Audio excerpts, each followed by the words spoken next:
الملک رب ذوالجلال کے پاک نام سے کہ جوانی کا خدا ہے، اور صد شکر کہ جس نے لفظ کی حرمت کو جاننے کے لیے ذہن اور ادائیگی کے لیے زبان عطا کی۔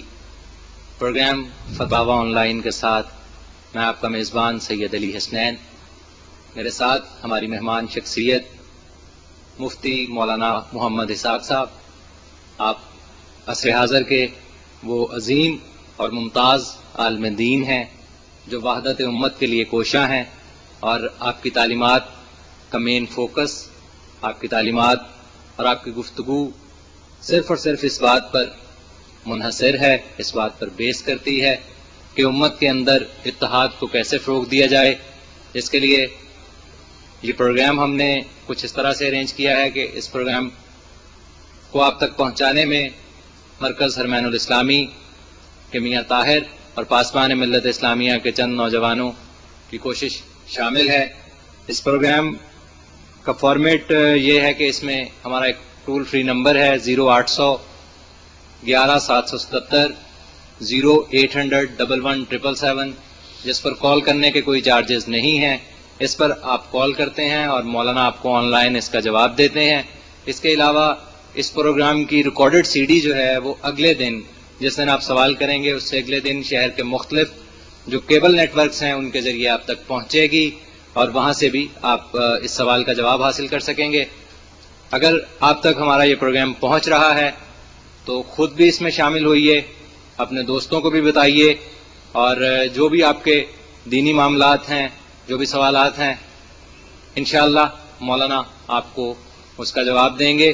اور اطمینان رکھیں کہ مولانا کی شخصیت ایک ایسی شخصیت ہے جو اتحاد بین المسلمین کی داعی ہے، اور قطع نظر کہ آپ اسلام کے کس فرقے سے تعلق رکھتے ہیں، آپ مولانا سے سوال کیجئے، مولانا انشاءاللہ آپ کو میرٹ پر اور حق پر اور سچ پر مبنی جواب دیں گے۔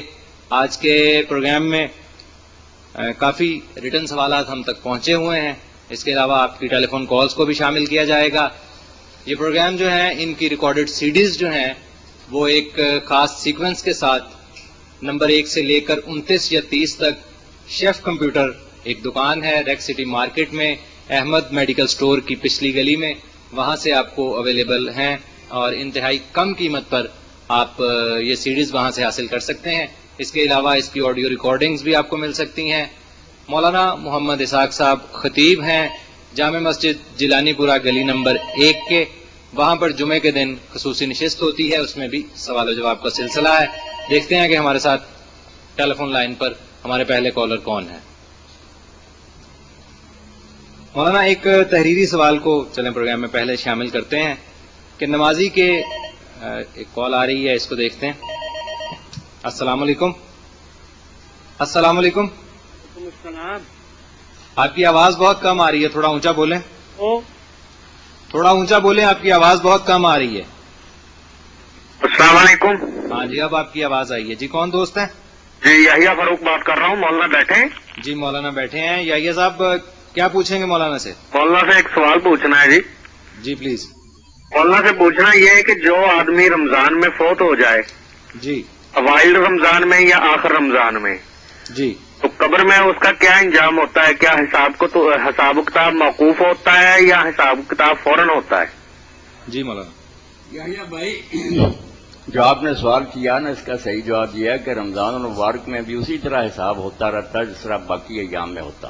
جی دین میں ایسی کوئی بات نہیں آئی کہ جو رمضان المبارک میں فوت ہو اس کا حساب کتاب نہیں ہوتا، جی جی نہ وہ پینڈنگ ہی رکھا جاتا ہے کہ بعد میں ہوگا، بس مرتے ہی منکر نکیروں سے بات پھر شروع کر دیتے ہیں جی جس طرح باقی دنوں میں کرتے ہیں۔ جی۔ تو مولانا اس میں یہ ہے نا کہ کچھ لوگ کہتے ہیں کہ موقوف ہو جاتا ہے، رمضان کی خیر و برکت کی وجہ سے اللہ تعالیٰ موقوف فرما کر آگے سے شروع کرتے ہیں، تو یہ اس میں کوئی دلیل ہے یا کوئی ایسی بات؟ نہیں میرے بھائی، یحییٰ کوئی مکہ معظمہ میں مرے یا مدینہ منورہ میں فوت ہو یا رمضان المبارک میں فوت ہو، اس سے کوئی فرق نہیں پڑتا، ایمان اور عمل صالح سے ہی نجات ہوگی، حساب کتاب کسی وقت بند نہیں ہوتا۔ بارک یہ اللہ۔ لوگوں نے سمجھ لیا نا کہ وہاں اگر فوت ہو جائے یا قبرستان بقیع میں دفن ہو جائے بخشا جاتا، یہ ساری چیزیں اپنی طرف سے گھڑی ہوئی ہیں، شارٹ کٹ بنائے ہوئے ہیں۔ راستہ تو نجات کا ہے کہ صحیح عقیدہ ہو اور آدمی نیک عمل کرے۔ اچھا مولانا، آخر میں یہ پوچھنا ہے کہ رمضان المبارک کے حوالے سے کوئی رمضان المبارک کا خاص وظیفہ بھی ہے؟ خاص وظیفہ جو رسول کریم علیہ الصلوۃ والسلام نے فرمایا، جس کو حضرت سیدہ عائشہ رضی اللہ عنہا نے روایت کیا، وہ تو آخری 10 دنوں کے لیے ہے نا کہ آپ نے فرمایا ان راتوں میں امکان ہے لیلۃ القدر کا، جی جی اس لیے زیادہ مومن سے فرمایا کہ اللہم انک عفو تحب العفو فاعف عنی۔ جی جی حدیث پاک میں تو صرف یہ ایک وظیفہ نقل ہوا ہے، اس کے علاوہ رمضان المبارک کا کوئی خاص وظیفہ نہیں، آپ جتنی چاہیں دعائیں کر سکتے ہیں، یہ آخری راتوں میں چاہیے پڑھنا اللہم انک عفو تحب العفو فاعف عنی۔ تعداد کی صورت میں یا ویسے ہی انگنت ہی پڑھ لیا جائے؟ انگنت پڑھ لیا جائے تو بہت پڑھ لیا جائے بہت اچھا، اگر انگنت بھی پڑھتا رہے۔ میں تو یا صاحب اس دعا کو ہمیشہ ہی پڑھتا رہتا ہوں، کیونکہ یہ دعا اتنی عمدہ ہے کہ اس سے بہتر دعا نہیں ہو سکتی کہ اللہ تعالیٰ تو بہت معاف کرنے والا ہے، معاف کرنے سے خوش ہوتا ہے، ہم ہیں قصوروار، ہم سے درگزر فرما۔ اس دعا کو تو ہم ہر وقت محتاج ہیں، اس لیے ہر وقت بھی پڑھتے ہیں تو بہت اچھا ہے، اور ورنہ اگر ہمت کوتا ہو تو آخری 10 راتوں میں تو ضروری اس کو پڑھنا چاہیے۔ تو یہ مولانا ایک اور سوال جاتے جاتے پوچھنا ہے، آپ کو تکلیف دی کہ سحری کے وقت اگر کوئی آدمی شارٹ ٹائم کی وجہ سے کھانا کھا رہا ہو، ادھر سے اذان ہو جائے تو وہ اذان کے اختتام تک کھا سکتا ہے یا بند کر دے؟ نہیں، بند کر، بند کر دے جی۔ صحیح بات یہ، جب اذان کا پہلا کلمہ کان میں پڑے نا اللہ اکبر، اسی وقت روک دیں، ٹھیک ہے، نہ کھائے بالکل۔ بالکل صحیح، بارک اللہ فیکم جی۔ اللہ تعالیٰ خوش رکھے، جزائے خیر۔ جی مولانا، یہ ایک تحریری سوال ہے کہ نمازی کے آگے سے گزرنے کا حکم کیا ہے اور کتنے فاصلے سے گزرا جا سکتا ہے، یا کیا معاملہ ہے؟ ایک ٹیلی فون کال ہے، اس کے بعد پھر السلام علیکم۔ وعلیکم السلام، بیٹھے ہیں مولانا جی؟ جی مولانا بیٹھے ہیں، کیا پوچھیں گے آپ مولانا سے؟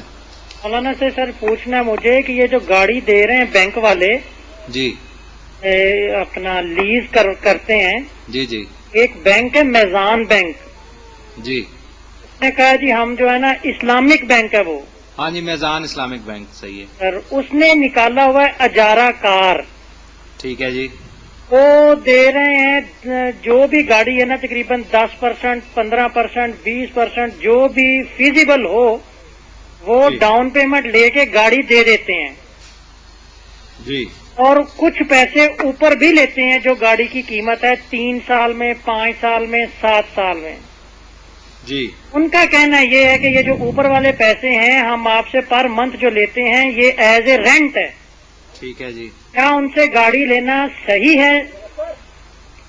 اچھا جی، جی مولانا میرے بھائی اس بارے میں رمضان المبارک کی آمد سے پہلے میٹنگ ہوئی تھی، ہم 6-7 عالم تھے، اس میں المیزان بینک کے نمائندے بھی آئے تھے، بات ہوئی تھی، تو ہم نے انہیں کہا تھا کہ آپ لوگ ہمیں نا اس کے سارے جو ہے قواعد وہ دیں کہ اس کا کیا طریقہ کار ہے، وہ ساری چیزیں ہم بغور مرادہ کر کے پھر اس کے بارے میں کوئی فیصلہ دے سکتے ہیں، کیونکہ ہوتا یہ ہے کہ یہ لوگ کہتے ہیں اسلامی بینک ہے، ہم نے کوئی نئی شکل نکالی ہے جو سود سے مبرات، مگر نکلتا آخر میں اس میں سودی کاروبار ہی، تو ابھی تک تو انہوں نے ہمیں وہ چیزیں نہیں دی، تو رمضان کے بعد طے ہوا تھا کہ پھر اس بارے میں اکٹھے ہو کر کوئی متفقہ بات جو ہے نا جس پر اطمینان ہو کہ صحیح چیز یہ وہ آپ لوگوں تک پہنچائی جائے، اس لیے آپ انتظار کریں، اور اگر المیزان کا کوئی آدمی ملے نا تو ان سے بھی کہیں کہ جو وعدہ آج کیا تھا سہیل صاحب سے ان کے نمائندہ کہ وہ سہیل کہ وہ مولانا ارشاد اللہ قاصری صاحب یا دوسرے مسعود عالم صاحب ان لوگوں تک وہ پہنچائیں،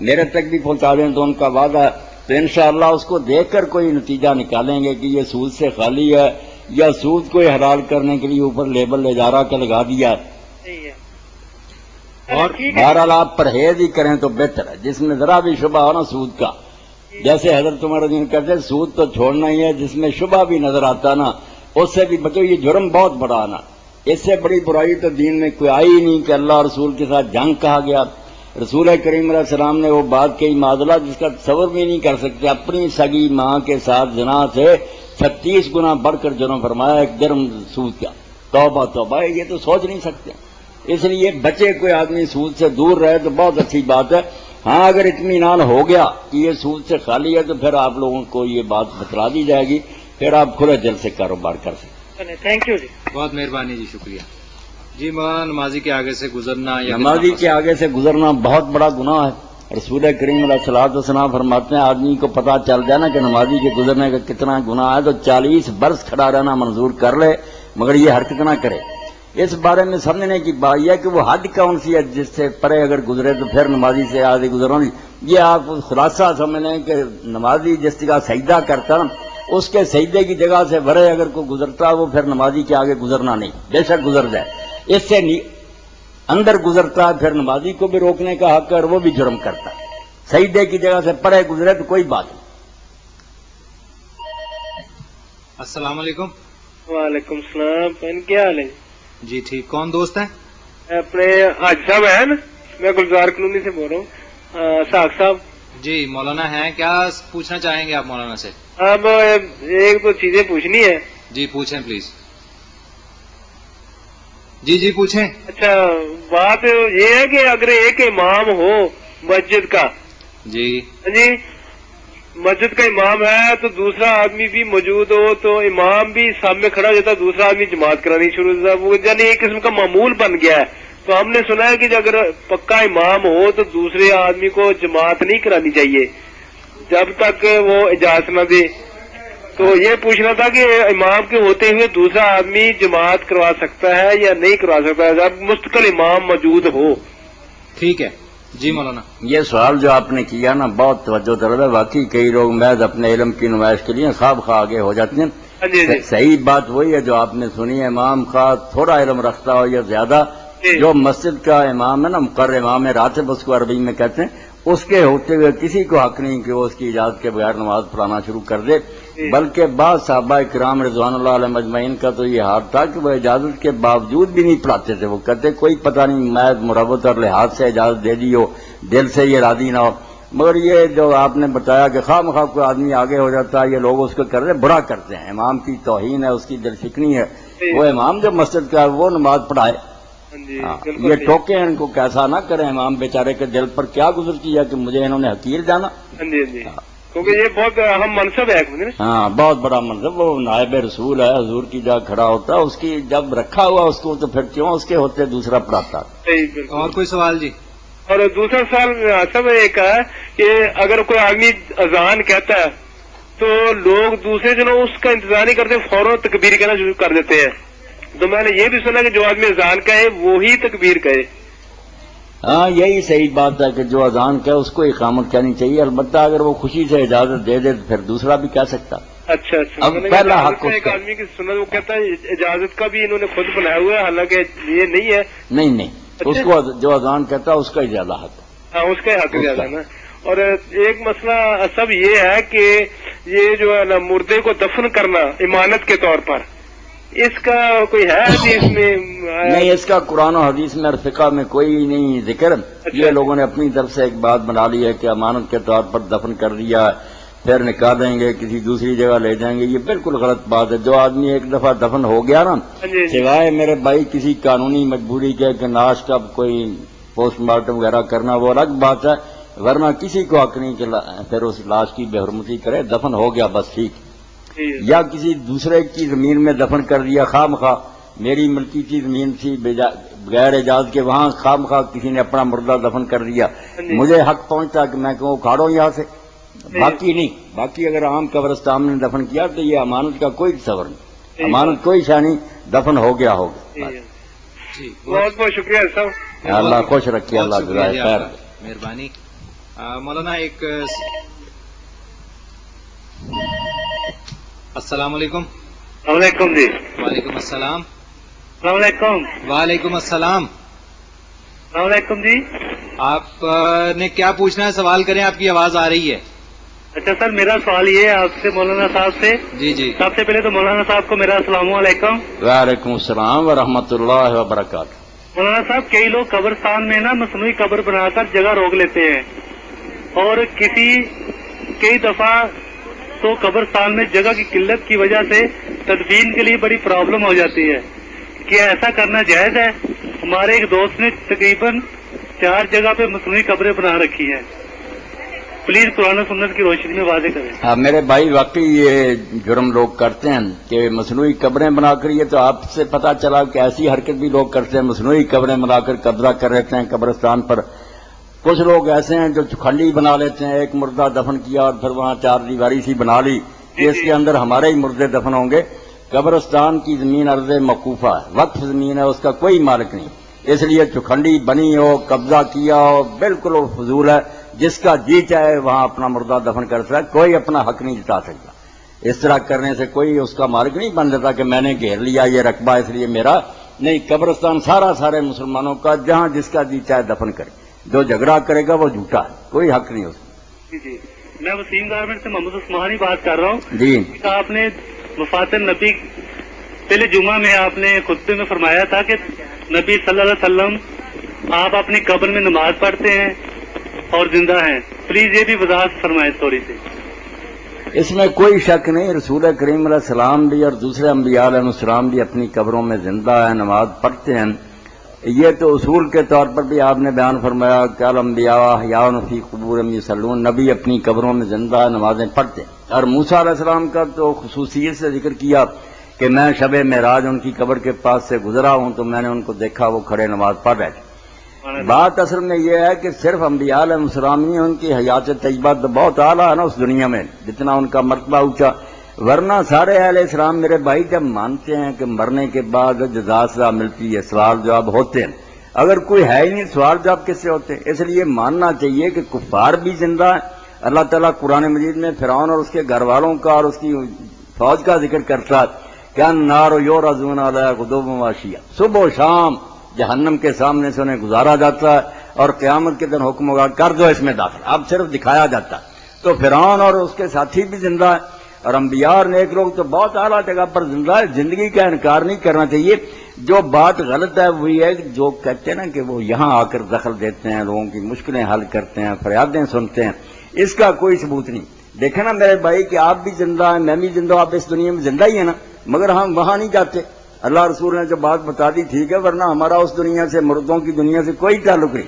اسی طرح ان کا اس دنیا سے کوئی رابطہ نہیں سوائے اس کے جو اللہ رسول نے کوئی بتایا. حضور صلی اللہ علیہ وآلہ وسلم نے اپنے بارے میں فرمایا کہ سلام کہو گے مجھ تک پہنچے گا، درود شریف پڑھو گے اللہ کے فرشتے زمین میں گشت کرتے ہیں، ایک پارٹی اسی کام کے لیے ہے، وہ مجھ تک تم لوگوں کا درود شریف پہنچائے گی. وفات کے بعد لوگوں نے پوچھا، آپ نے فرمایا انبیاء کے جسم جو اللہ نے وہ زمین پر حرام کر دیا، ان کے بدن کو کوئی چیز نہیں کھاتی. جو بتایا گیا اس کو تو بھائی ماننا پڑے گا، شرک بھی نہیں کرنا اور صحیح چیزوں کا رد بھی نہیں کرنا. جی ٹھیک ہے جی وسیم صاحب، بہت مہربانی جی، بہت شکریہ. اللہ تعالیٰ آپ کو صحت تندرستی سے. مولانا صاحب ہماری دعائیں آپ کے ساتھ ہیں. جزاکم اللہ خیر. بہت شکریہ جی. ٹی وی پہ تھوڑی سی نا یہ ٹرانسمیشن میں پرابلم آ گئی تھی، کچھ ہمیں آپ کے سوالوں کے جواب وہ نشریات کافی دیر تک پرابلم دیتی رہی ہے. ذرا کائنڈلی یہ بھی ریکویسٹ ہے کہ تھوڑی سی سپرویژن والوں کو آپ بتائیں، کیبل والوں کو، کہ آواز جو بند نہیں ہونی چاہیے. وہ شکایت پہنچ گئی، ان کو بتا دیا، وہ انشاءاللہ اس کا اہتمام کر لیں. تھینک یو جی، السلام علیکم. وعلیکم السلام ورحمۃ اللہ. اس پروگرام کی سیڈیز جو ہیں وہ شیف کمپیوٹر پر اویلیبل ہیں، وہاں سے بھی آپ حاصل کر سکتے ہیں. السلام علیکم. وعلیکم السلام. مولانا بیٹھے ہوئے؟ جی مولانا بیٹھے ہیں. جی میں ڈاکٹر صغیر بول رہا ہوں. میں کچھ پوچھنا چاہ رہا تھا. جی آپ پوچھیں ڈاکٹر صاحب. جی اس طرح سے ہے کہ وہ ایک دوست کا مسئلہ ہے کہ میڈیکل سٹور ہے کوئی ان کا نا، تو وہ ایک تو ہے شخص جو انویسٹر ہے، دوسرا شخص ہے جو کہ کارکن ہے، یعنی جس کا منافع میں شیئر ہے. تو اب وہ زکوٰۃ کا جب معاملہ آئے گا تو وہ انویسٹر پہ زکوٰۃ ہوگی یا وہ جو کارکن ہے جس کو ایک فکسڈ کہہ لیں پرسنٹیج کے حساب سے شیئر مل رہا ہے، اس کو کیا حصہ مل رہا ہے ڈاکٹر صاحب؟ کس طرح حصہ اس کو دیا جاتا؟ جی وہ اس طرح سے نا کہ ایک انویسٹر ہے، اس نے تو سرمایہ لگایا نا، جی کہ دوسرا ہے اس کے ساتھ کام کرتا. جی دوسرا جو ہے نا وہ اس میڈیکل سٹور کو رن کر رہا ہے. اچھا، تو ان کو کیا دیتا ہے وہ انویسٹر جو ہے؟ جی جی پرسنٹیج مولانا طے کی ہوئی ہے، کتنے پرسنٹ دیتا ہے کوئی پتا ہے آپ کو؟ مثلا ایسے ہے کہ 20% یا 30% تک اسے جتنے پرسنٹیج percent ملتی ہے. جو نفع ہوگا اس میں سے کچھ دیتا. پرسنٹیج اس کو دیتا ہے. تو اس میں وہ جب زکوٰۃ کا حساب کتاب آئے گا تو کون یعنی کس حساب سے زکوٰۃ دے گا؟ انویسٹر؟ اگر تو صغیر صاحب انہوں نے اپنے اپنے پیسے وصول لیے ہیں نا، کہ ان کو ان کا حصہ دے دیا اور انہوں نے اپنے قبضے میں لے لیا، پھر تو یہ کام کرنے والے اپنی الگ زکوٰۃ دیں گے اور انویسٹر اپنے سرمایہ کیجیے گا. اور اگر ابھی وہ نہیں تقسیم کیا، سب کچھ اکٹھا ہی ہے، کیش بھی اور وہ جو نفع بھی ہے ابھی مشترکہ ہی ہے، تو پھر چاہیے کہ پہلے زکوٰۃ ساری ادا کر دیں سب کی طرف سے، بعد میں حصے اپنے بانٹیں. وہ کہتے ہیں کہ 3 مہینے بعد نا وہ حساب کتاب کرتے ہیں. ہاں 3 مہینے بعد کتنا جو ہے وہ شیئر جاتا ہے اس کے پاس اور کتنا جو ہے وہ انویسٹر کے حصے میں جاتا ہے. بہتر شکل تو صغیر صاحب یہی ہے کہ وہ اللہ تعالیٰ برکت دے گا، جو ہوتا نا نفع سارے کی اکٹھے کی دے دیا کریں، حساب جب یہ چاہے کرتے رہیں، سب کی طرف سے زکوٰۃ ادا ہونی چاہیے، یہی صورت بہتر ہے. صحیح ہے. ہاں. دوسرا یہ تھا کہ مثلاً پچھلے سال 1 سال گزرنا ضروری ہے کہ وہ کہتے ہیں کہ پچھلے سال جو تھا نا، یعنی جو مال تھا، سامان تھا، وہ 2 لاکھ کا تھا. اب سال گزرنے کے بعد اب جو مال ہے وہ 8 لاکھ کا ہو گیا. اب وہ کس طرح سے کیلکولیشن ہوگی کہ کس سامان پہ جو ہے وہ یعنی زکوٰۃ کتنے مال پہ سے نکالنی پڑے گی انہیں؟ نہیں، اب جتنا مال ہے ان کا جو آپ بتاتے ہیں 8 لاکھ کا ہو گیا، وہ پہلے بے شک 2 لاکھ سے کام شروع کیا تھا، اب اگر وہ 8 لاکھ کی مالیت کیا نا تو 8 لاکھ کی زکوٰۃ دینی پڑے. اچھا بے شک وہ یعنی کہ 1 مہینے میں سے کہ اتنا منافع ہوا ہے کہ وہ 8 لاکھ تک پہنچ گیا ہے، تو یعنی وہ 8 لاکھ میں سے پھر وہ نکالیں گے زکوٰۃ. یہ جو کہتے ہیں نا کہ سال گزرنا چاہیے، اس کو سمجھنے میں ڈاکٹر صغیر صاحب لوگوں سے غلطی ہوئی ہے. سال کا اس طرح نہیں کہ 1 روپے کا آدمی الگ الگ لکھتا رہا کہ یہ اس تاریخ کو آیا، اس کا سال فلاں تاریخ کو، اس طرح تو کوئی حساب ہو ہی نہیں سکتا. زکوٰۃ ادائیگی بہت مشکل ہو جائے گی. صرف اس کا مطلب حاضران ہال کا یہ ہے کہ سال جب شروع ہوا تھا نا، اس وقت بھی اس کے پاس اتنی اماؤنٹ تھی کہ اس پر زکوٰۃ لاگو ہوتی، صاحب نصاب تھا، اور سال کے بعد بھی وہ صاحب نصاب پورا سال غنی رہا، درمیان میں بھی وہ اس لیول سے نیچے نہیں چلا گیا جو نصاب مقرر ہے.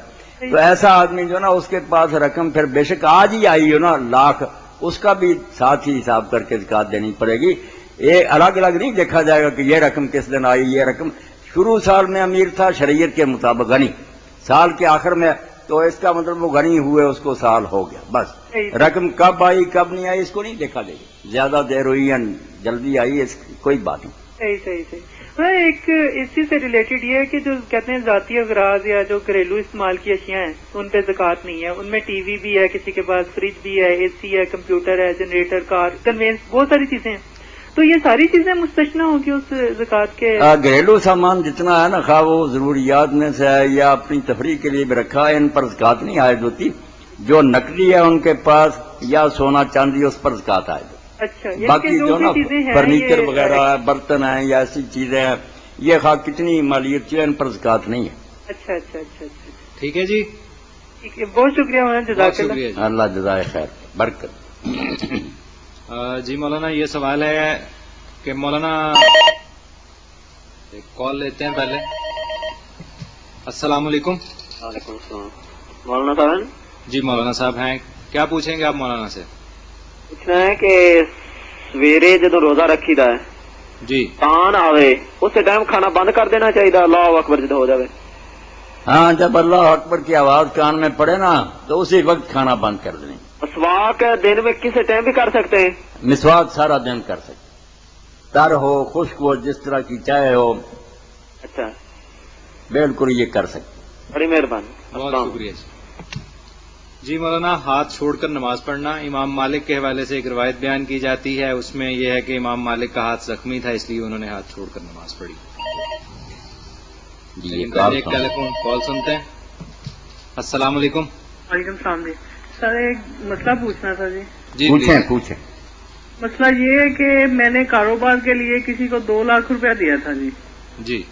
تو میں نے بھی قرض سے کاروبار شروع کیا تھا، آیا اس پہ زکوٰۃ کیسے میں ادا کروں گا؟ آپ نے کسی سے لے کر رقم تو پھر آگے کاروبار کے لیے دے دی ہے؟ میں نے اپنی جو ذاتی رقم تھی نا جی، ہاں، میں نے کاروبار کے لیے کسی کو دے دی اور کسی سے میں نے یعنی کہ کاروبار کے لیے لی ہے. آپ نے خود کسی اور سے لے لی اور اپنی کسی اور کو دے دی ہے رقم؟ جی. ایسے ہے؟ ہاں جی، بالکل ایسے ہی ہے جی. ایسے ایک تو آپ کے پاس وہ رقم ہے جو آپ نے کسی سے لی ہے، ہاں جی. اس کی بھی آپ زکوٰۃ دیں گے؟ زکوٰۃ جو میرے پاس نفع پہ زکوٰۃ دوں گا نا جی؟ نہیں، جو سارا ہے نا سرمایہ سب پر ہوگا. ہاں جی.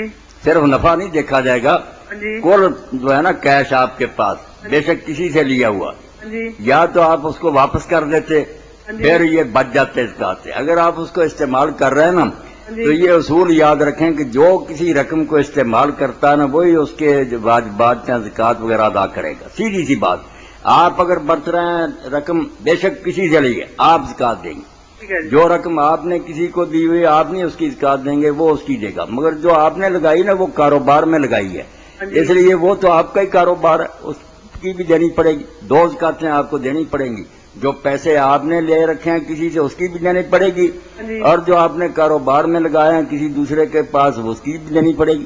ٹھیک ہے جی۔ ہاں، تو سونے کی شرح پہ کیا بنے گی جی زکات؟ سونے کی شرح یہ ہے کہ اگر 7.5 تولے یا سے زیادہ ہے سونا تو پھر اس کی رقم بنا کر آپ دیکھ لیں، اس کا 40واں حصہ 2.5% جو نا 2.5% دیں گے آپ، 40واں حصہ دیں گے۔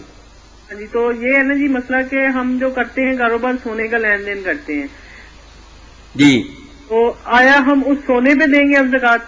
وہ ہاں، 7 تولے کی شرح سے دیں گے یا اس کے پیسوں کے حساب سے دیں گے؟ نہیں، اگر آپ سونا ہی دینا چاہتے ہیں تو یہ تو بہت اچھی بات ہے، سونے کا کاروبار کرنا، سونا ہی جو 40واں حصہ بنتا ہے نا، 100 تولہ آپ کے 2.5 تولے یہی دے دیں، یہ تو بہت اچھی بات ہے، سونا ہی کسی کو پکڑا دے۔ اور اگر آپ رقم بنا لیں ان کی رقم دے دیں، وہ بھی آپ کی مرضی، دونوں صورتیں آپ کی۔ کاروبار ہی سونے کا نا جی، تو ہم آیا اس سونے پہ زکات جو ہے سونے کی صورت میں نکالیں یا پیسوں کی صورت میں نکالیں؟ نہیں، دونوں صورتوں میں نکال سکتے ہیں، یہ آپ کی پسند ہے، اگر وہ سونا ہی دینا چاہتے ہیں آپ وہ بھی دے سکتے ہیں، اور اگر پیسے بنا کر اس پر دیں تو پھر بھی ٹھیک۔ بہت مہربانی جی۔ ٹھیک ہے جی، بہت مہربانی، شکریہ جی۔ مولانا نماز کے حوالے یہ سوال جو تحریری طور پر آیا کہ امام مالک رحمۃ اللہ علیہ جو ہاتھ چھوڑ کر نماز پڑھتے تھے وہ اس وجہ سے پڑھتے تھے کہ انہیں بنو امیہ کے حکمرانوں نے مارا تھا، جس کی وجہ سے ان کے بازو اکھڑ گئے اور پھر اس لیے وہ باندھ نہیں سکتے تھے۔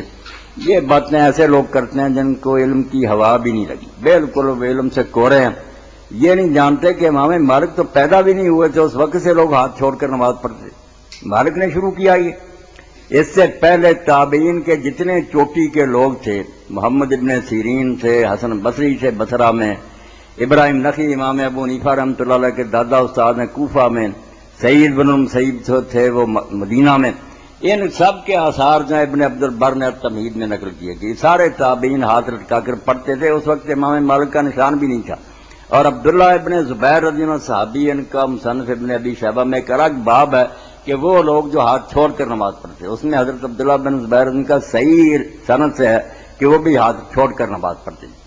اور مالک کے ہم اثر لوگ تھے، لیث ابن سعد مصر میں امام مالک کے پایا کے امام تھے، ان کا بھی مسلک کئی دیر تک مصر میں رہا، وہ بھی ہاتھ چھوڑ کر پڑھتے تھے۔ شام کے امام تھے اوزاعی رحمۃ اللہ علیہ، وہ کہتے تھے دونوں باتوں کا اختیار ہے، نمازی باندھ لے یہ چھوڑ دے، اس لیے مالک بیچارے کا یہ تنا نہیں، جرم نہ ان نے اس لیے چھوڑے ہیں، ان سے تو مسئلہ پوچھا گیا، صاحب پوچھا ان سے، المدونہ جو ہے نا جس پر فقہ مالکی پر لوگ عمل کرتے، متا پر نہیں کرتے۔ اکثر ہمارے لوگ کہہ دیتے ہیں متا میں مالک نے روایت لکھی ہے کہ ہاتھ باندھنے چاہیے، متا ہے روایتوں کی کتاب، جو ملی بیان کر دی کہ فلاں یہ کہتا، مگر فتوے کون سے ہیں امام مالک کے؟ وہ المدونہ۔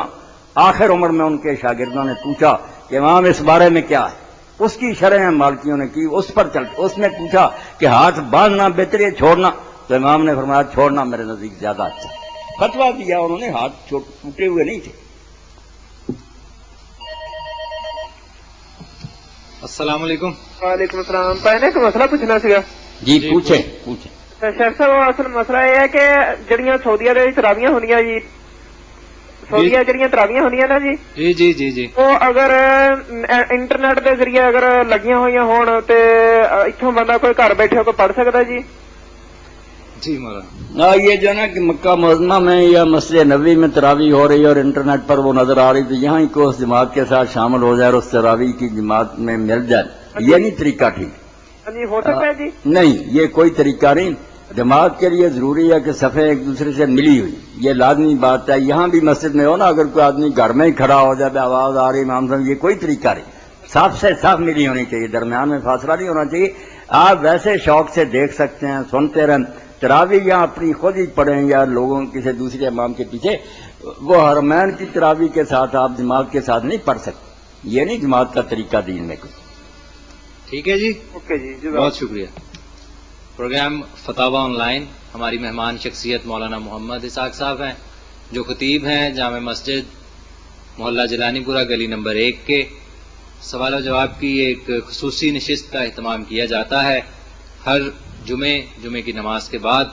اگر آپ تک ہماری یہ آواز پہنچ رہی ہے تو وہاں آ کر بھی آپ مولانا سے اپنے سوالوں کا جواب حاصل کر سکتے ہیں۔ مولانا، ایک سوال ہے غزوہ بدر کے حوالے سے کہ جناب رسالت مآب صلی اللہ علیہ وآلہ وسلم ابو سفیان کے قافلے کے حوالے سے انہوں نے پوچھا ہے کہ لوٹنے کے لیے، اور اس کو آپ ذرا واضح کر دیں۔ بس یہ کفار ہیں ان کا پروپگنڈا، اور ہمارے لوگ بھی متاثر ہو جاتے ہیں کہ مسلمان وہ قافلہ لوٹنے گئے تھے اس لیے جنگ بدر تک نوبت پہنچی۔ یہ لوٹنے کا لفظ استعمال کر کے نا اس چیز کو ذرا بری شکل دے دیتے ہیں۔ آپ دیکھیں جب اعلان جنگ تھا شروع سے وہ مسلمانوں پر حملے کرتے رہتے تھے، مسلمان ان پر کرتے تھے۔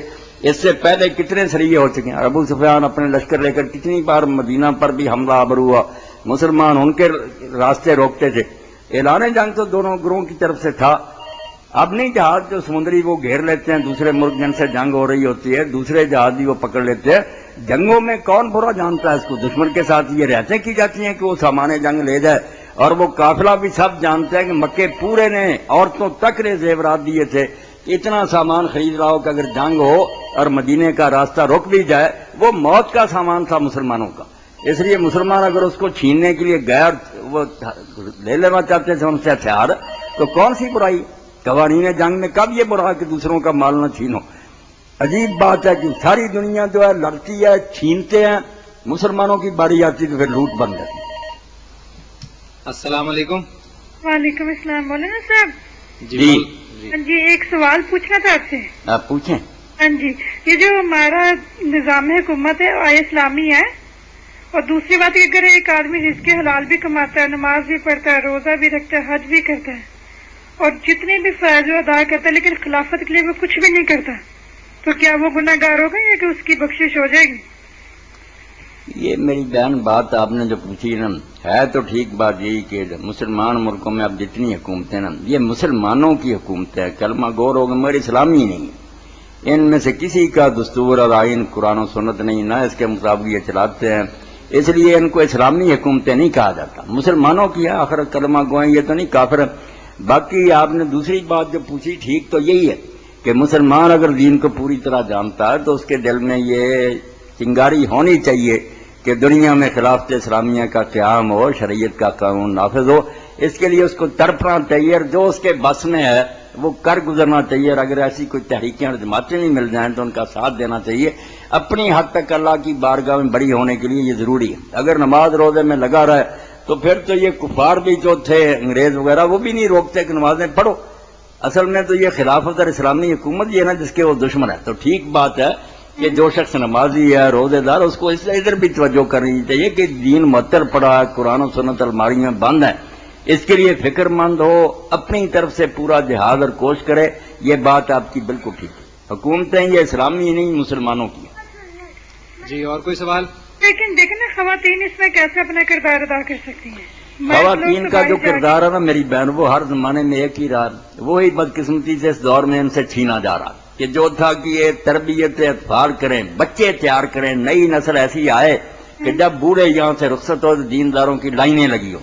وہ اس ظالم معاشرے نے چھڑا دیا، ہمیں پھنسا لیا۔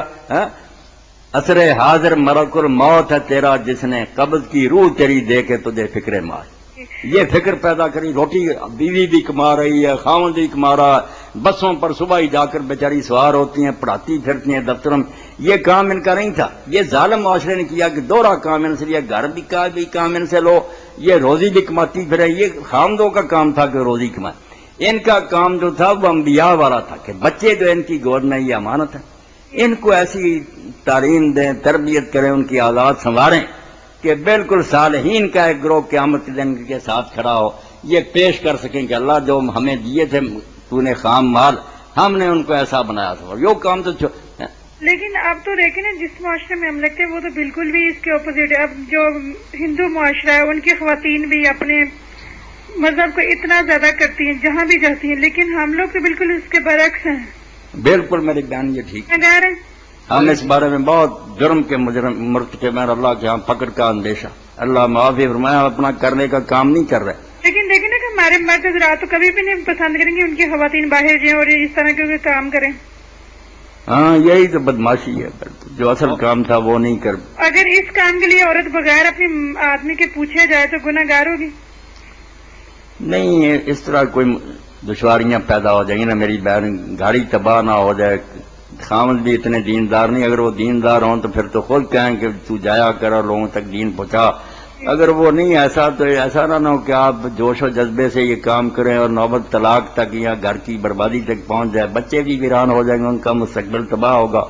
اس لیے اگر وہ اجازت نہیں دیتا تو آپ بڑی ہیں، گھر میں کوشش کریں کہ بچیوں کو نا ایسا کوئی پرکشش ماحول پیدا کریں، کوئی پڑھانے کا سلسلہ شروع کریں، گھر میں آ جایا کریں عورتیں، کوئی تبلیغ ہو، درس ہو یا پڑھانے کا سلسلہ ترجمہ قرآن وغیرہ کا شروع کر دیں. اس سے خاوند کو بھی کوئی نہیں گلا پیدا ہوگا اور آپ گھر میں اتنا کام کر سکیں گے انشاءاللہ جو اللہ کے ہاں آپ کی بڑیت کے لیے کافی ہوگا. انشاءاللہ جی، بہت مہربانی. اللہ خیر سے رکھے، مہربانی کرنا. مولانا محمد اسحاق صاحب کی یہ آواز مختلف سی ڈی ریکارڈنگز کے ذریعے سے اور کیبل چینل نیٹ ورک کے ذریعے سے. السلام علیکم. السلام علیکم. السلام علیکم. السلام علیکم جی. شہر میں مختلف جگہ پر پہنچ رہی ہے. جو لوگ سوال کرتے ہیں ان سے گزارش صرف اتنا ہے کہ کچھ تو وہ سیاسی جو سوال ہیں اور حکومت وقت کے حوالے سے جو سوالات ہیں ان سے اجتناب کریں، اور جو آپ کے شرعی مسائل ہیں خواہ آپ اسلام کے کسی بھی فرقے سے تعلق رکھتے ہیں، انشاءاللہ مولانا آپ کو ان کا جواب ضرور دیں گے. مولانا یہ سوال ہمیں بھیجا ہے حکیم محمد عارف صاحب نے. چلیں اس سے پہلے ایک ٹیلی فون کال لیتے ہیں. حکیم صاحب کا سوال ہے جی. السلام علیکم. السلام علیکم. السلام علیکم. آواز ہی نہیں جاتی. Hello hello. جی حکیم صاحب کا سوال. جی حکیم صاحب کا سوال ہے جی کہ قرآن مجید میں ہے کہ ہر شخص کو قیامت کے دن جہنم کے اوپر سے گزرنا پڑے گا، تو انبیاء اور شہداء کے حوالے سے اس کی وضاحت کر دیں. پہلے ٹیلی فون کال ایک دیکھتے ہیں اگر شاید تھرو ہو جائے آواز. السلام علیکم. السلام علیکم. صاحب ہیں؟ میں بیٹھا ہوا ہوں. تھوڑا اونچی بولیں، آپ کی آواز کم آ رہی ہے. تھوڑا اونچی بولیں، آپ کی آواز نہیں آ رہی ہے. مجھے پوچھنا تھا کہ ہم لوگ جو ٹی وی ہے جی جی وہ اچھے مقصد کے لیے استعمال کر سکتے ہیں. جی رات کو تراویحاں پڑھاتے ہیں مکہ سے براہ راست جو آ رہی ہوتی ہیں، تو اس کو ہم وہ ٹی وی آن کر کے تو ہم تراویح پڑھ سکتے ہیں. مطلب سننا صرف مقصد یہ ہے کہ ہمارا تھوڑا سا قیام ہو اور ہم آپ کہہ رہی ہیں کہ مکہ معظمہ کی تراویح جب دکھائی جاتی ہے تو اس کے ساتھ آپ بھی یہاں کھڑی ہو جائیں اور اس جماعت میں شامل ہو جائیں، یہ نہیں جائز.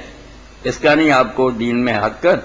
آپ یہاں ہی کسی امام کے پیچھے پڑھیں یا تنہا پڑھیں، وہاں کی تراویح کے ساتھ آپ نہیں شامل ہو سکتے. جی اور کوئی سوال؟ اور ایک یہ ہے کہ ہلو جی جی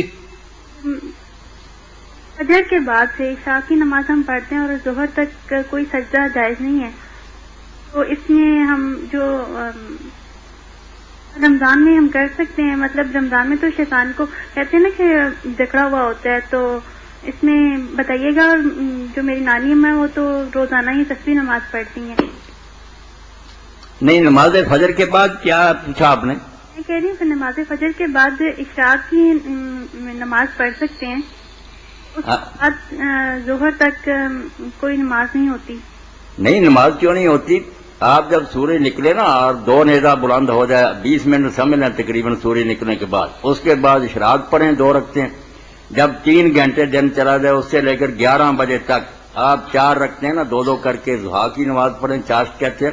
یہ 2 نمازیں تو زور سے پہلے پڑھنی مسنون ہے، بہت ثواب ہے ان کا. 20 منٹ سورج نکلے کو ہو جائیں، اس سے لے کر 1.5-2 گھنٹے تک آپ اشراق پڑھ سکتی ہیں، 2 رکھتے ہیں.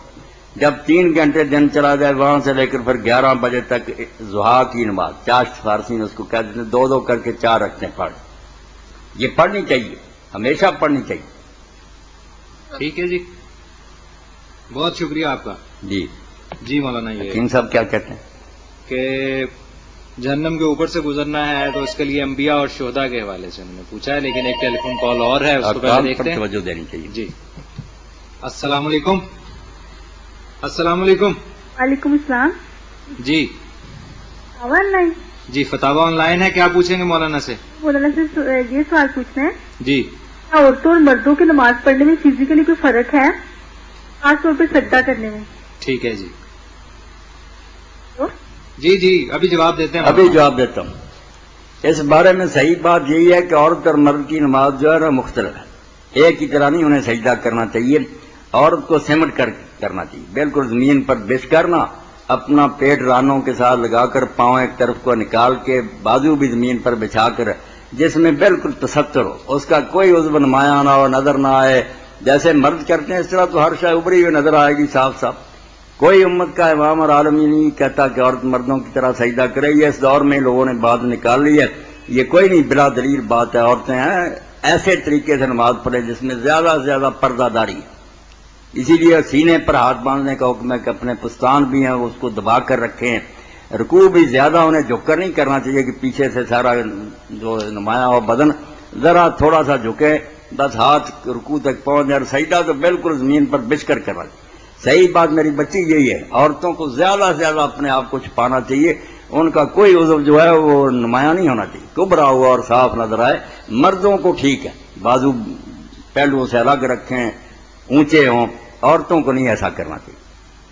ٹھیک ہے جی، بہت شکریہ. حکیم صاحب نے جو پوچھا ہے نا جی مولانا. کہ جہنم پر سے اللہ تعالیٰ کہتا ہے ہر ایک کو گزرنا پڑے گا، جی. تو کیا انبیاء شہداء بھی گزریں؟ سب گزریں. اس پر پل صراط ہوگا، اس پر سے سب گزریں گے.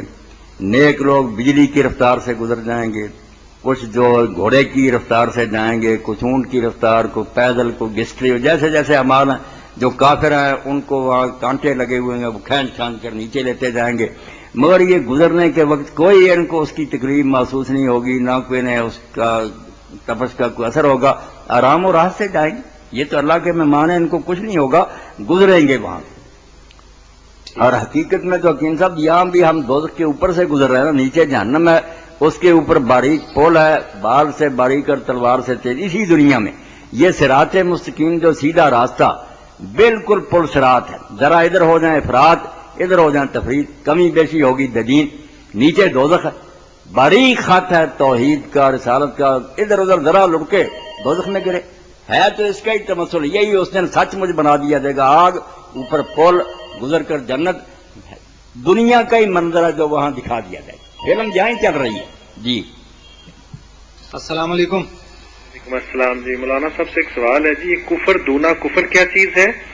اور دوسری بات یہ ہے کہ یہ جو ہمارے ہاں ایک دوسرے پہ مختلف فرقہ واریت کے تحت لوگ ایک دوسرے پہ کفر کے فتوے لگا دیتے ہیں، یا کچھ علماء حضرات جو ہیں وہ جو آج کل کے حکمران ہیں ان پر بھی کفر کا فتویٰ لگا دیتے ہیں، تو اس کی کیا حقیقت ہے؟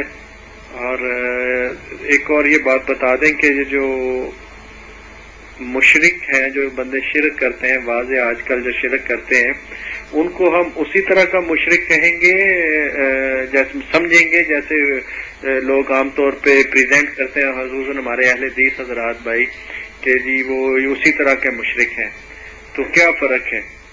جی ابھی جواب دیتے ہیں مولانا آپ کو.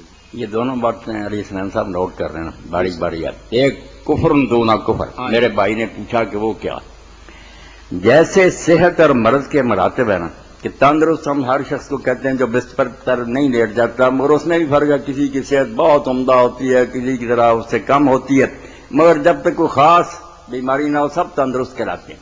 اسی طرح ایمان کے بھی مراتب ہیں. ایمان صحت ہے، ایک ایمان کامل ہے انبیاء علیہ السلام کا، پھر صدیقین کا، شہداء، ایک عام مومن کا بھی ایمان ہے، مگر ان میں فرق بہت ہے. یہ صحت کے مراتب سمجھ لیے.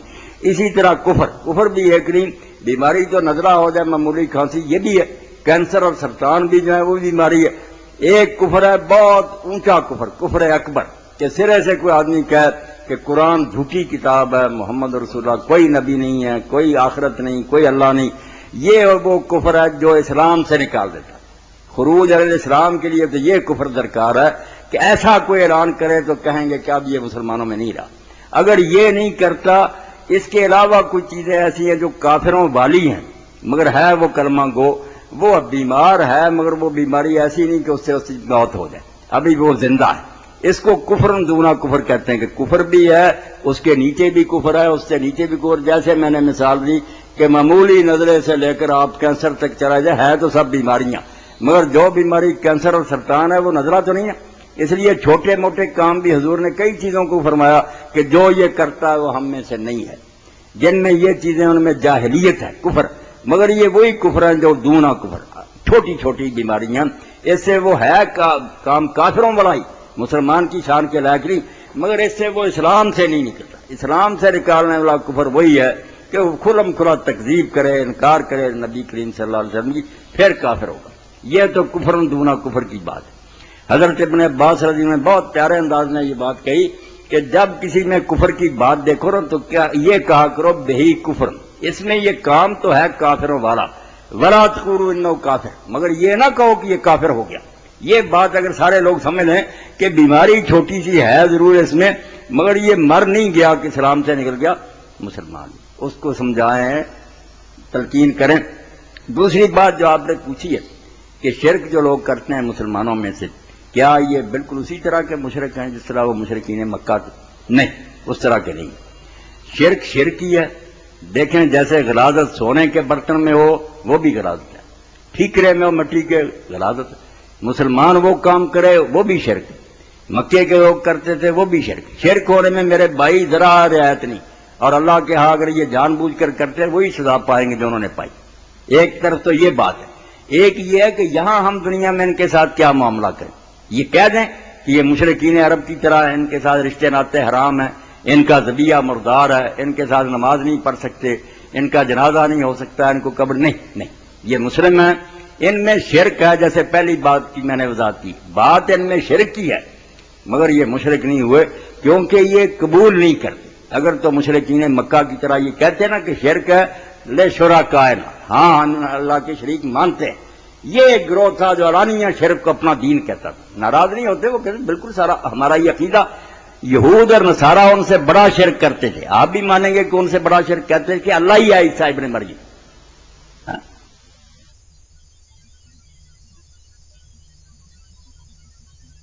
لم یکن الذین کفروا من اہل الکتاب والمشرکین, جرم ان سے بڑا مگر مشرک نہیں کہا. صرف یہ کہ مشرک کہا ہی نہیں بلکہ یہ بھی کہا کہ ان کی بیٹیاں تم اپنے نکاح میں رکھ سکتے ہو, بے شک وہ اپنے عقیدے پر ہیں, ان کا گوشت ہم کھا سکتے ہیں. یہ رعایت اسی وجہ سے ہوئی جو میں نے بیان کیا, اور کاش علماء اس کو سمجھیں کہ میں شرک کرنے سے مشرک نہیں ہو جاتا. شرک کو وہ مانے شرک ہے اور کہے میں شرک کرتا ہوں پھر ہوتا ہے. یہ صرف مشرکین مکہ تھے, یہود نصارہ نے آج تک تسلیم نہیں کیا. وہ کہتے ہیں ہم تو دنیا میں سب سے بڑے توحید کے علمبردار ہیں, مغالطے سے پھنسے ہوئے شرک میں. تو جو تعویل سے اور غلط فہمی میں شرک میں پھنستا ہوں ہے شرک ہی.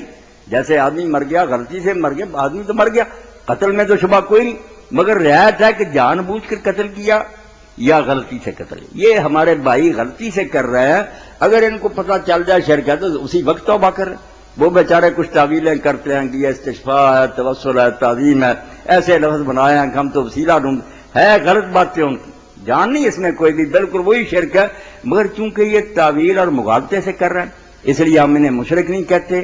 کوئی مشرکوں والا فتویٰ ان پر نہیں لگاتے. ہمارے بھائی ہیں, ان کے پیچھے نمازیں پڑھیں گے, ان کا ذبیحہ کھائیں گے, ان کے ساتھ رشتہ ناتا کریں گے, اصلاح کی کوشش کریں گے ضرور کہ بھائی یہ باتیں تو وہی ہیں جو کفار میں تھی, آپ میں بھی یہ بیماریاں آ گئی.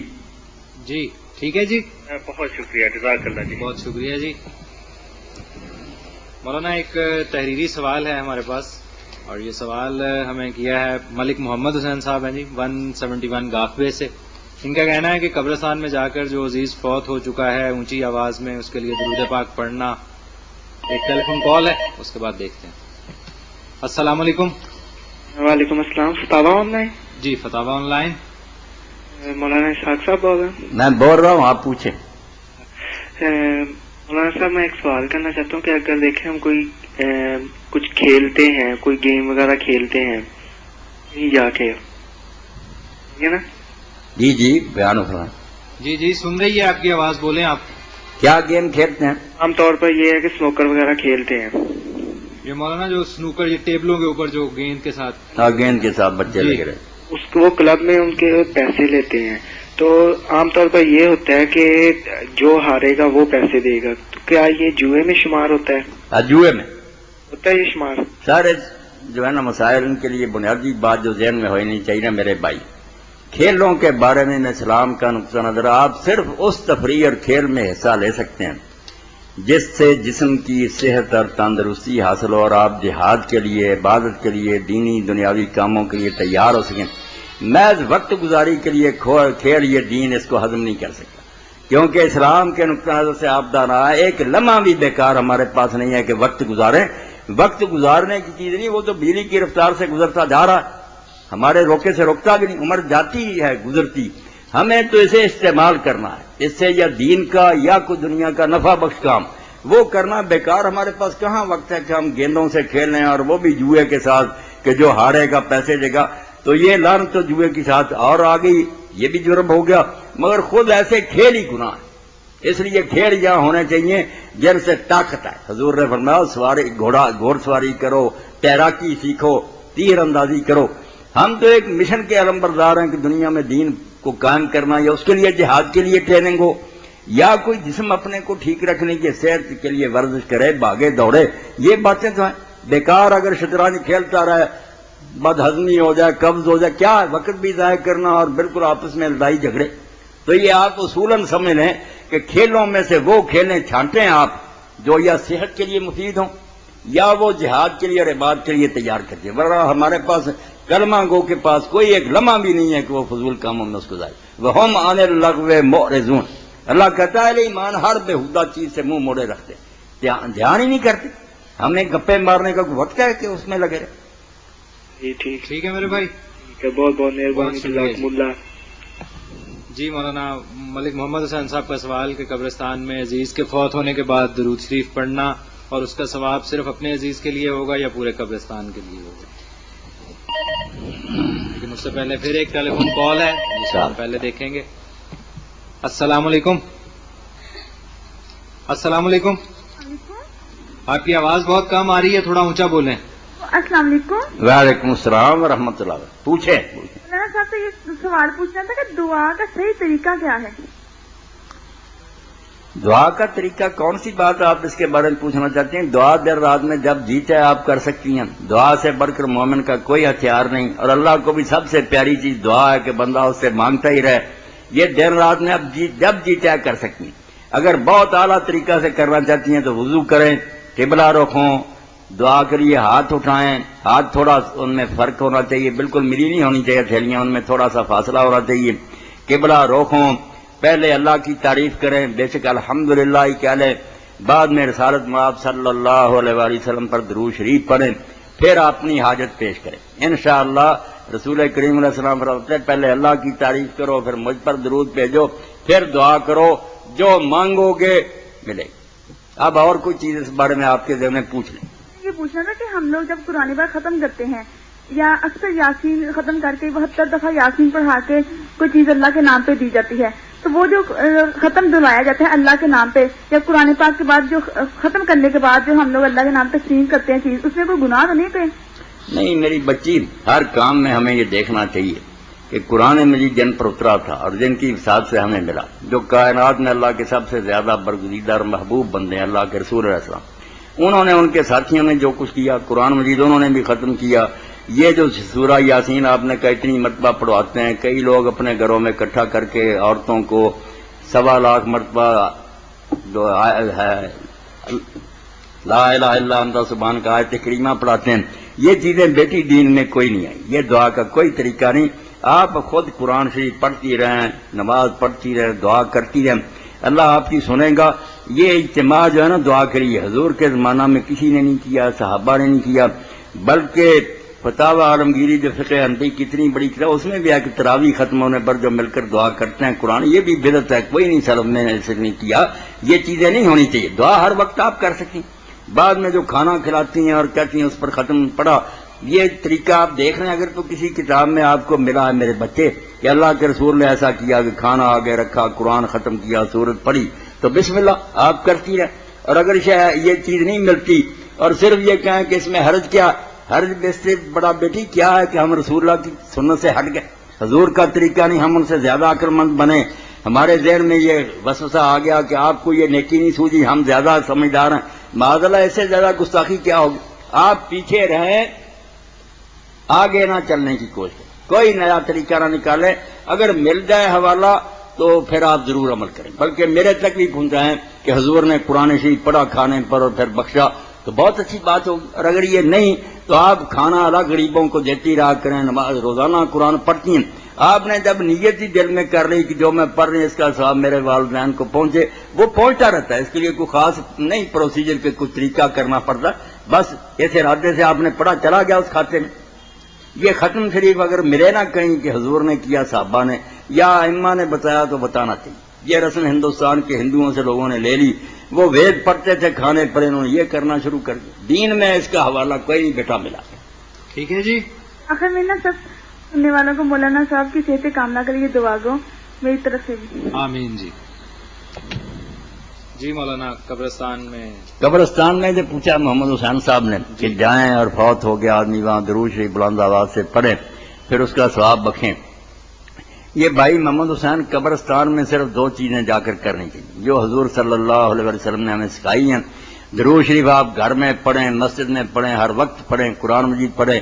یہ اس کے لیے قبرستان نہیں. قبرستان میں صرف دو ہیں سنت کہ آدمی جائے قبروں والوں کو سلام کہے, سلام سنت ہے.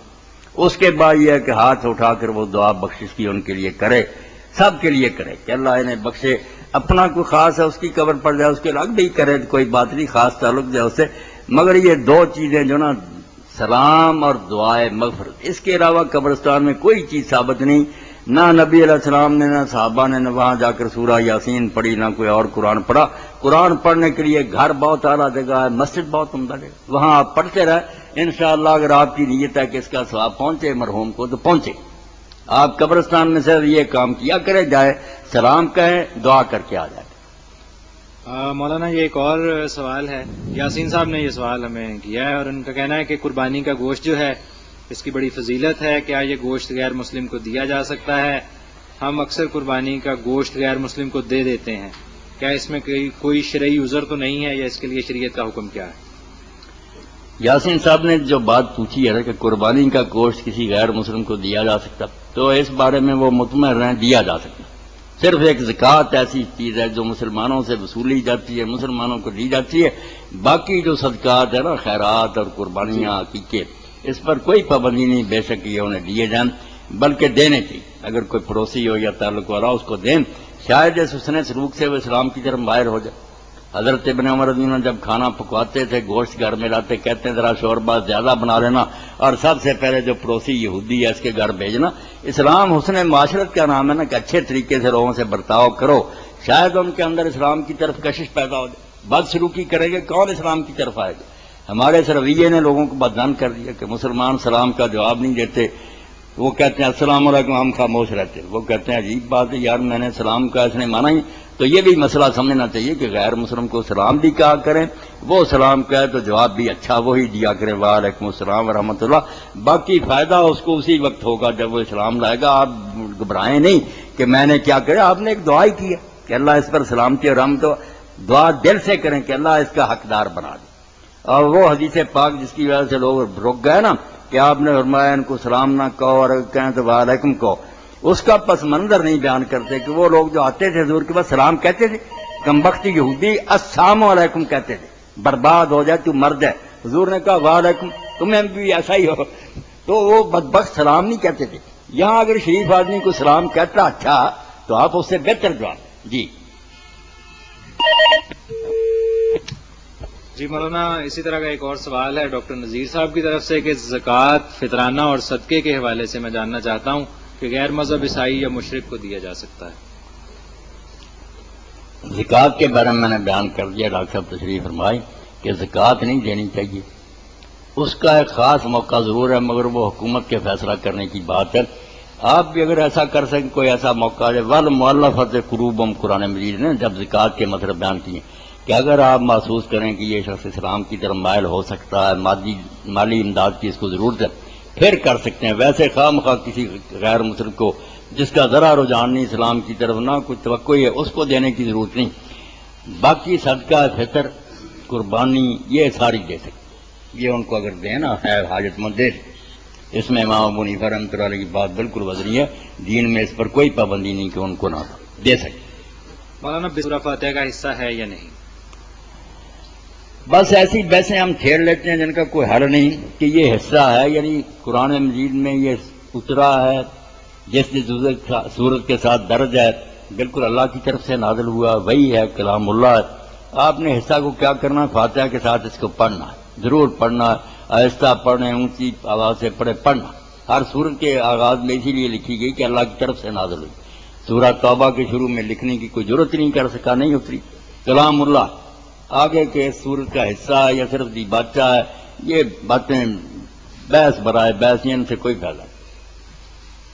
جی پروگرام کا نام تھا فتاوی آن لائن۔ میں آپ کا میزبان سید علی حسنین۔ ہمارے اس پروگرام کی مہمان شخصیت مولانا محمد اسحاق، جو خطیب ہیں جامع مسجد گلی نمبر 1 محلہ جیلانی پورہ کے۔ یہ پروگرام رمضان المبارک کا ایک خصوصی سلسلہ ہے جس میں آپ ہمیں ہمارے ٹول فری نمبر 0800 11777 پر کال کر کے اپنے سوالات کا جواب حاصل کرتے ہیں۔ اس کے علاوہ ان پروگرام کی سیڈیز جو ہیں وہ ایک خاص سیکوینس کے ساتھ، نمبروں کی ترتیب کے ساتھ 1 نمبر سے لے کر 29 یا 30 نمبر تک آپ کو شیف کمپیوٹرز ریک سٹی مارکیٹ ستیانہ روڈ سے مل سکتی ہے انتہائی کم قیمت پر۔ اور یہ شیف کمپیوٹرز کی دکان جو ہے احمد میڈیکل سٹور کے پیچھے والی گلی میں واقع ہے۔ اس پروگرام کو آپ تک پہنچانے کے لیے پاسبان ملت اسلامیہ کے نوجوانان، جن میں ارشد شامی صاحب، شاہد صاحب اور یاسین صاحب بہت متحرک رہے، اور مرکز حرمین الاسلامی کی روح رواں میاں طاہر صاحب کی خصوصی کاوشوں کا نتیجہ یہ پروگرام جو آپ تک پہنچا۔ ہم امید کرتے ہیں کہ آپ بھی اس پروگرام کو دیکھیں گے، سنیں گے، اس سے اپنے مسائل کا حل ڈھونڈیں گے اور اپنے دیگر دوست احباب کو اس کے بارے میں آگاہ کریں گے۔ اللہ تعالیٰ نیکی اور بہتری کے اس کام میں ہمارا حامی ہو، ناصر ہو اور ہمارا مددگار ہو۔ خدا حافظ۔